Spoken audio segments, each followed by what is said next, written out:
That was quick.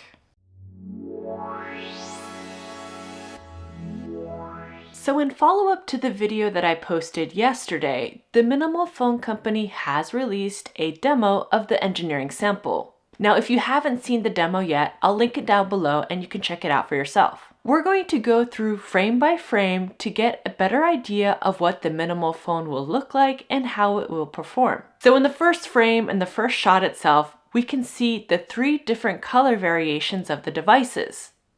Now, myself, I'm a little bit partial to the Onyx and the Fusion color. The Pebble one in the center is a little bit more difficult for me to see, and I really have a preference for the Fusion. I love white devices, but with e-ink in particular, it can be difficult for me to read for long periods or to even distinguish the text when the bezel of the phone is white itself. So having the option of a device that is white with a black bezel for an e-ink display, chef's kiss. Now also from this opening shot, we can see the list of applications for the device itself. Now I'm sure this may change by the time the device is released, but there are a few apps that a lot of us will be excited to see. The one app that I'm really happy to see on the device, and I hope it's working properly, is WhatsApp. So for those of you who don't know, everyone living outside the US pretty much uses WhatsApp as their main messaging service. So the fact seeing it on the list of apps has me super excited. I don't know about the rest of you, but seeing an FM radio also makes me happy. This is the digital minimalist in me though. I've been using my FM radio on my Barbie phone and I honestly miss the radio, especially for listening to the news or things like this. Also from this front shot, we can get a glimpse of the camera in the bottom left-hand corner. Now, you will be disappointed because we don't see any demos of the camera in this particular video, but maybe in the future we'll be able to see how the camera works or how it works in video calls, and that will be amazing if we can get a glimpse of that eventually. Now, in the next frame here, we can see the device being picked up, and from the side angle, you'll get a better perspective of the thickness of the device. Now, this device obviously is not the thinnest device. It is an e-ink display with a QWERTY keyboard, and it has a larger battery, so you're going to have a thicker device. You can also get a picture of the power button, which also doubles as a fingerprint reader. Now, you can also see from this angle the keys of the keyboard and how far they stick out from the device itself. I went through all of my old QWERTY devices and I found that they don't stick out as much as this device in particular. I don't know if it's because they want the keys to be extra clicky or if it was just a style choice, but I think there might be some issues perhaps in the future with the keys being too far out and maybe catching in the pocket or general wear down. I know keys for me have been an issue on previous BlackBerry devices. Keyboards can be quite sensitive. Some keys can give out after a certain period of time, and I know it's something that I will have in the back of my mind, and I'm just worried about how long it will hold up in the daily in and out of the pocket motion. Now, in the next shot here, we have the back of the device. The back of the device is very minimalist, hence the minimal name for the phone, I'm guessing. I really like the logo in the center. The camera placement is fine. My overall favorite feature of the back of the phone is the matte finish. It will show fingerprints less and will be less prone to scratching. So I guess this is a major positive. I'm not sure if there will be cases to go with these devices, but I'm sure a lot of people might consider to go caseless with the matte back. Now in the next frame, we have the left-hand side of the device. Here you'll find the volume rockers, and in the center you'll find a refresh button. Now for those of you who aren't used to using e-ink smartphones or tablets, this refresh button is quite crucial if you're scrolling through content or more specifically dynamic content. E-ink displays are notorious for ghosting. This means when you go to a different screen, sometimes that text will carry over from the previous screen and you'll need to select the refresh button to completely refresh your display. Now, depending on the content and the level of black on the screen will depend on how ghosting will appear. I know for my Booksmama, it's not a feature that I use often because there are different refresh modes on the Booksmama. I'm hoping that this device will also have those refresh modes, so having a normal, balanced, or ultra fast mode. With my Booksmama, I'm primarily in the ultra fast, which does greatly reduce the refresh rates. And this really helps if you're watching video or if you're somebody who likes to scroll through forums or things like this. I generally don't use the refresh button that often, but when you need it, it's good to have it there. Now in the next shot, we have the bottom of the device. From here, you'll see the audio jack, microphone, USB-C port, as well as the speakers. Now seeing the audio jack at the bottom of this device had me thinking about where the audio jack is generally placed on devices.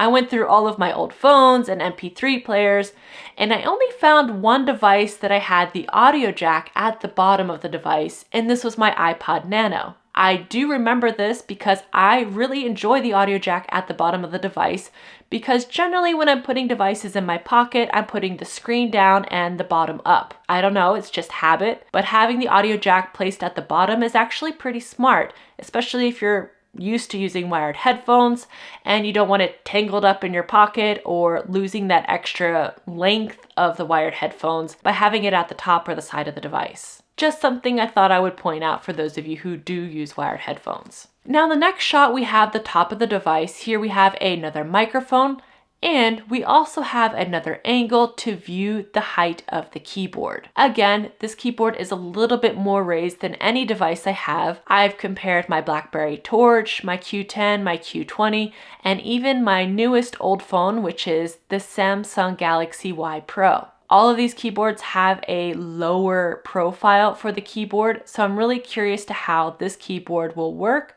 how it will sound, how it will feel, and more importantly, how it will last. In the next few shots, I'm going to preface this by saying that the device is currently being debugged, so take all of my commentary with a grain of salt, but overall, I'm pretty impressed. Now, the first instance when the phone is being picked up, we see it refresh. I'm guessing maybe this table has wireless charging, which the device will have as well, so that is a major plus.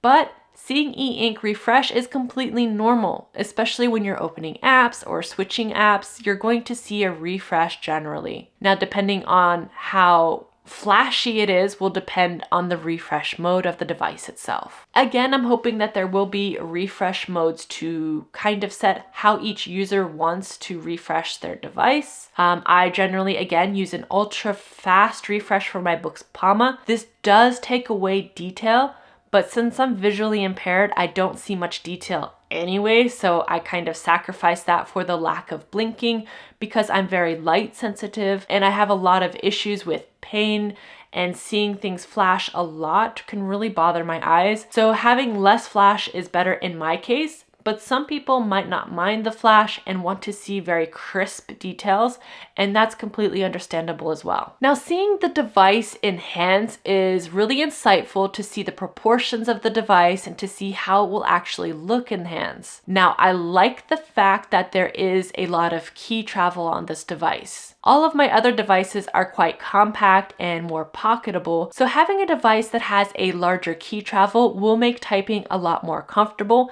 especially if you're writing emails or comments or anything where you're going to be typing for a little bit longer than a general smartphone. This key travel will also help those of you with larger fingers. A lot of Blackberries were notorious for double typing for those of you with larger fingers, and I think this device kind of solves that issue. So I'm really excited to see more on the typing experience and especially the sounds and the feel.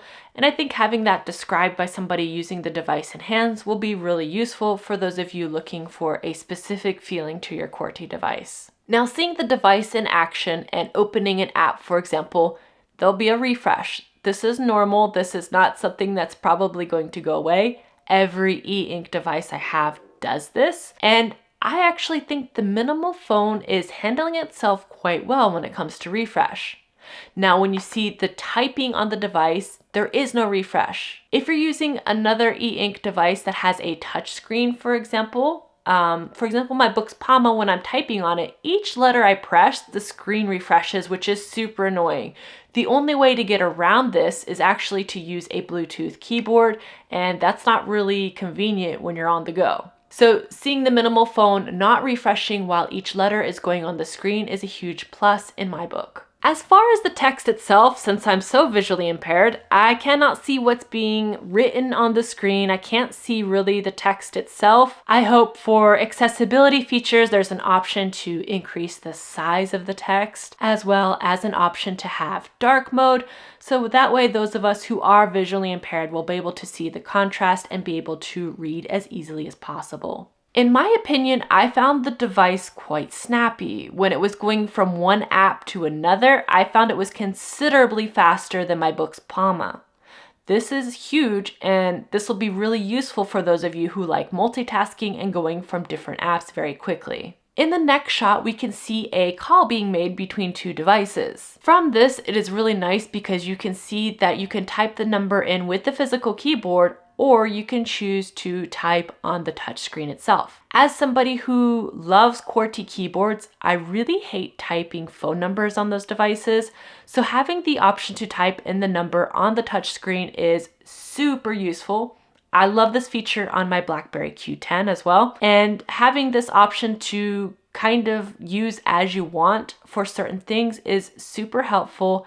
And again, I'm impressed by the refresh rate of touching the numbers on the screen and not having it refresh each time. I cannot emphasize this enough. There are a lot of e-ink smart devices out there that will refresh each time you touch the screen.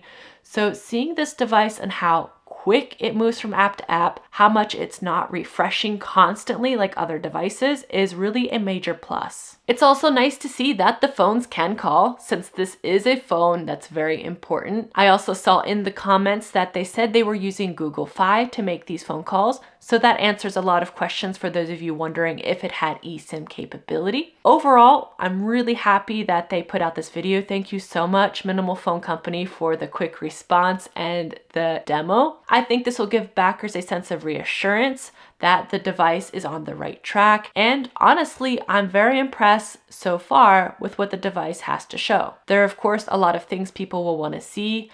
I'm sure we'll want to see when the Google Play Store is in there, the camera display, the video display, and so many other things, of course. But this is a great step in the right direction, and thank you again for the transparency on where the device is at. What do you all think of the device so far? Those of you who are backing the device, is this what you wanted to see? Again, thank you so much for watching, and see you soon.